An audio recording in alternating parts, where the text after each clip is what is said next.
Tuanku Yang Maha Mulia Seri Paduka Baginda Yang di-Pertuan Agong selepas memperhalusi pandangan Raja-Raja Melayu di persidangan khas Majlis Raja-Raja Melayu pada 24 November baru-baru ini, akhirnya Yang Maha Mulia Seri Paduka Baginda Yang di-Pertuan Agong telah melantik PM yang ke-10, iaitu Datuk Seri Anwar Ibrahim. Alhamdulillah, akhirnya penantian rakyat Malaysia menantikan siapakah PM yang ke-10 akhirnya selesai. Dan sekarang akan terhasillah selepas ini sebuah kerajaan perpaduan. Dan untuk Datuk Seri Anwar Ibrahim, saya yang kerdil ingin peringatkan Datuk Seri tentang janji Datuk Seri untuk membina sebuah kerajaan yang berintegriti tinggi. Mohon ditunaikan dengan baik untuk kebaikan Malaysia dan rakyat Malaysia. Datuk Seri juga menekankan tentang tadbir urus yang baik. Masya Allah, itulah yang dikehendaki oleh agama Islam. Tolong pastikan itu juga terlaksana. Dan Datuk Seri juga menekankan tentang kepentingan rakyat-rakyat yang miskin dan termiskin. Tidak kira apa bangsa mereka sekalipun, mereka terbela. Dan untuk tujuan itu, sebagai langkah awalan, Datuk Seri berjanji tidak akan mengambil gaji sebagai PM. Dan jumlah menteri-menteri akan dikurangkan jumlahnya, gaji-gaji mereka dipotong. Alhamdulillah. Walaupun itu tidak menyelesaikan ekonomi negara, tetapi itu isyarat yang baik untuk negara. Mohon Datuk Seri tunaikan itu dengan serius. Dan mohon kabinet yang dipilih, kabinet yang datang dari kalangan orang-orang yang jujur, terbukti, teruji kejujurannya, berintegriti tinggi, membenci rasuah, yang akan melaksanakan tadbir urus yang baik, yang mengisytiharkan harta benda mereka dalam dan luar negara. Semoga itulah menteri-menteri dan timbalan menteri yang bakal dipilih oleh Datuk Seri. Itulah yang akan terhasil. Dan saya bergembira bila Datuk Seri berjiwa besar masih lagi membuka peluang kepada PN untuk bersama-sama dalam kerajaan perpaduan. Itu pertanda yang baik. Saya, Datuk Dr. Daniel, di petang ini sedang mengendalikan majlis tafsir ini, berdoa agar Datuk Seri Allah berikan taufik dan hidayah untuk menjadi PM ke-10 yang baik, mendaulatkan agama dan memakmurkan Malaysia insya-Allah dengan cara yang baik lagi terpuji. Dan semoga Datuk Seri akan memperoleh satu tim, satu pasukan kabinet yang juga akan membantu Datuk Seri ke arah itu. Saya bersyukur jika itu berlaku, dan lagi sekali saya ucapkan tahniah. Dan kami di sini di majlis tafsir ini rata-ratanya kita mengucapkan tahniah kepada Datuk Seri. Cuma ada satu yang agak membimbangkan saya dan kami juga di sini tentang rentetan daripada pilihan raya ini. Kita melihat kesan daripada ceramah-ceramah yang melahirkan isu perkauman yang berlebihan sehingga orang bercakap tentang bahasa Cina Melayu secara yang melampau. Contohnya, jika wujud kerajaan dipimpin oleh Datuk Seri, orang Cina akan menguasai. Dan orang Islam mungkin tidak boleh azan menggunakan pembesar suara, dan berbondong-bondong orang akan ke gereja masuk Kristian. Saya terus terang mengharapkan Datuk Seri akan membendung gejala ini. Dan saya orang Pulau Pinang, dan orang tahu Pulau Pinang siapa yang memerintah. Siapa yang memerintah negeri Pulau Pinang. Orang Malaysia tahu, dan tidak nampak pun berbondong-bondong orang ke gereja. Walaupun majoriti kabinet di Pulau Pinang bukan orang Islam. Tidak lihat ya cikgu, berbondong-bondong orang ke gereja tidak kelihatan. Malah saya juga penasihat IPSI, Islamic Propagation Society International. Dan saya melihat dari semasa ke semasa orang masuk agama Islam. Dan setahun sekali ada Heritage Day, Masjid Kapitan Keling dibuka untuk umum. Ramai yang non-Muslim, terutamanya berbangsa Cina, berbondong-bondong datang ke masjid nak mengetahui tentang Islam. Ini berlaku bertahun-tahun lamanya. Kami di Pulau Pinang yang politiknya dikuasai oleh orang bukan Islam, tidak nampak orang masuk gereja untuk jadi Kristian berbondong-bondong.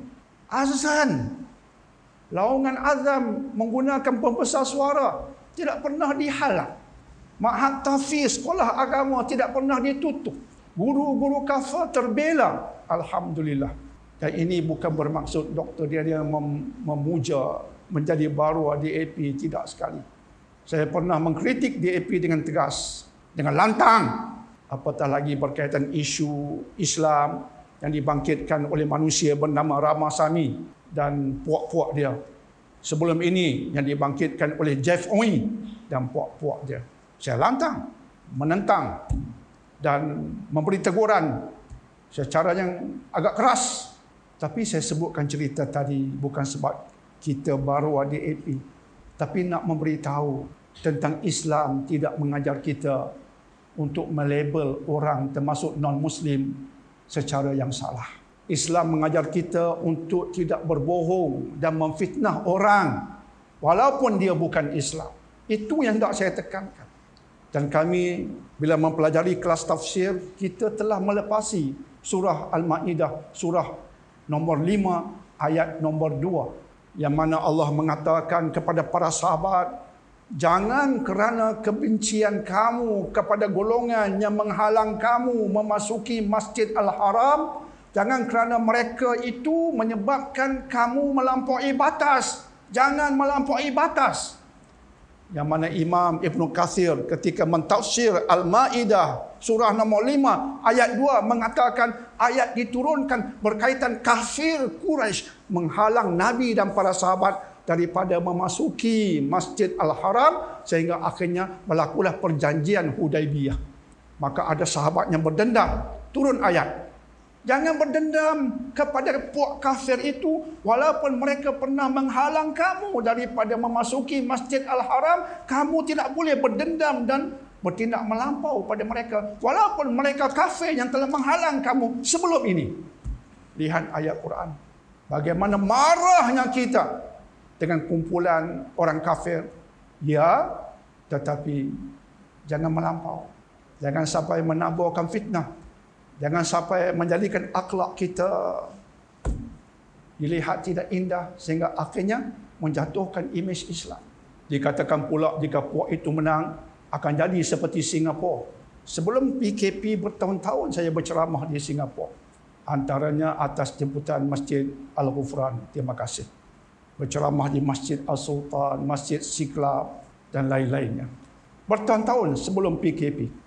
Dan seringkali ketika berceramah di masjid, saya melihat ada kelompok-kelompok orang Melayu Islam dari Malaysia dipimpin oleh YB tertentu datang menziarahi masjid. Saya bertanya siapa mereka? Oh, ini orang politik dari Malaysia dengan AJK masjid datang nak belajar dari kami tentang pengurusan masjid dan institusi Islam. Di hati saya tersenyum dan tergelak. Di Malaysia, orang ini berkata, jangan jadi seperti Melayu Singapura dan sekarang kamu datang ke Singapura nak belajar dengan Melayu Singapura cara pengurusan masjid. Sepatutnya Melayu Singapura datang Malaysia nak belajar kepada Melayu Malaysia. Tapi sekarang kamu yang mengatakan jangan jadi seperti Melayu Singapura. Kamu datang Singapura nak belajar dengan Melayu Singapura. Saya tertawa. Allah tunjukkan pada kita tentang bahayanya cakap berlebih-lebihan. Jadi cukuplah dengan keruntuhan akhlak kita bersama. Mari kita sokong Datuk Seri Anwar Ibrahim yang dipilih oleh Yang di-Pertuan Agong kita. Dan kita mendoakan kebaikan bagi beliau. Dan semoga selepas ini Malaysia akan makmur.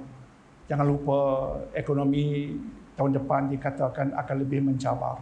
Dan saya merasakan kerja Datuk Seri Anwar Ibrahim tidak mudah. Kerjanya amat berat, amat mencabar. Kita doakan kebaikan dan insya-Allah yang kalah itu bak kata Dr. Zulkifli Al-Bakri yang mengucapkan tahniah kepada Datuk Seri Anwar Ibrahim. Dr. Zulkifli Al-Bakri mengucapkan tahniah dan berkata, jika menang tidak megah, jika kalah tidak rebah. Satu ungkapan yang cantik ya cikgu. Yang kalah tidak rebah, tidak terhina insya-Allah. Yang menang jangan sombong, jangan megah. Kerjanya berat. Dan kita yang lain jangan berbuat salah. Dengan maki hamun, kutuk mengutuk, label-label yang tidak kenal noktah, akhirnya dosa kita membawa padah. Wal-iyadzubillah. Insya-Allah. Semoga anak-anak buah saya, anak-anak usrah saya di Malaysia yang di tempat-tempat yang strategik boleh sampaikan ucapan saya ini kepada Datuk Seri Anwar Ibrahim, insya-Allah.